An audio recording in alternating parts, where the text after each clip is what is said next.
sejauh ini pengalaman-pengalaman kita sebelumnya, seberapa besarkah itu teman terjadi mobilitas atau pergantian fluktuasi dari pemilih ini?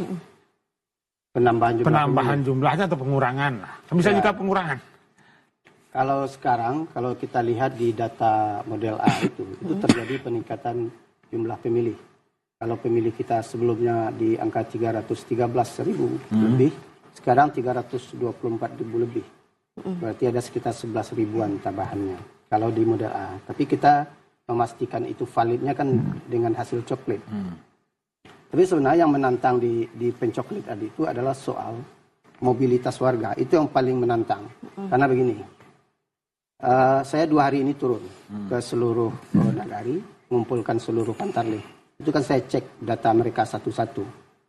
Nanti akan ketemu itu oleh mereka bahwa ternyata pemilih yang ada di dokumen mereka itu sebenarnya bukan pemilih TPS mereka. 1. Pemilih TPS mereka ini maknanya ada 3. 1, memang tidak di TPS itu dan ada di TPS sebelah. 2, dia tidak berada di nagari itu. Dia sebenarnya warga nagari lain. 3, dia berada di kecamatan, kabupaten, kota lain. Nah, ini yang paling menantang. Antar kabupaten. Kalau dia hanya dalam satu kabupaten, pasti ketemu dalam sistem sidalih kita yang per kabupaten. Tapi kalau dia antar kabupaten, nah ini yang sulit. Kenapa? Kita tidak bisa lacak di kabupaten. Yang bisa lacak adalah KPU provinsi.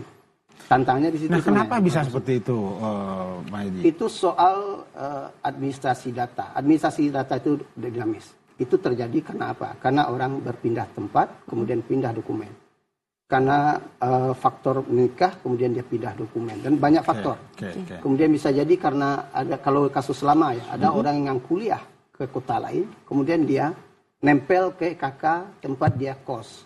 Itu kan sering juga kejadian. Dan itu akan ketemu karena masyarakat itu terus bergerak. Dia bergerak kan dan itu tidak terlacak.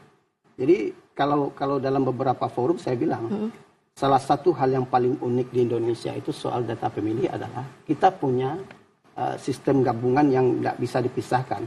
Kalau di negara modern soal data pemilih dan data kependudukan itu kewenangan negara, bukan kewenangan penyelenggara. Negara yang selesaikan dikasihkan ke penyelenggara itu yang dipakai. Kalau di kita enggak, negara beri kita data administrasi, kita yang selesaikan data pemilihnya.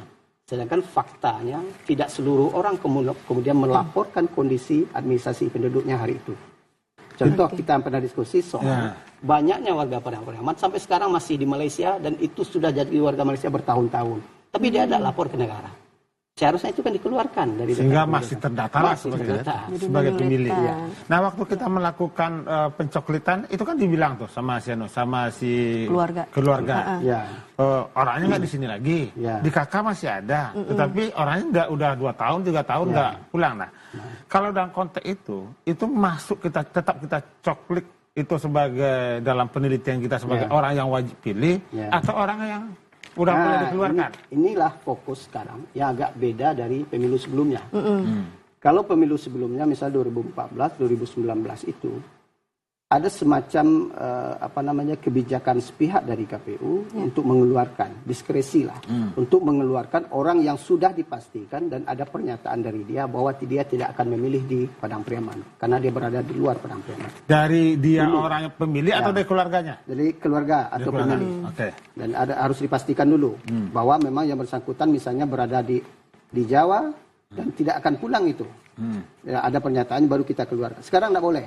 Jadi dalam undang-undang baru, undang-undang nomor 7 2017, kemudian PKPU 7 itu dan termasuk instruksi yang dari KPU RI bahwa basis penyusunan TPS adalah administrasi kependudukan.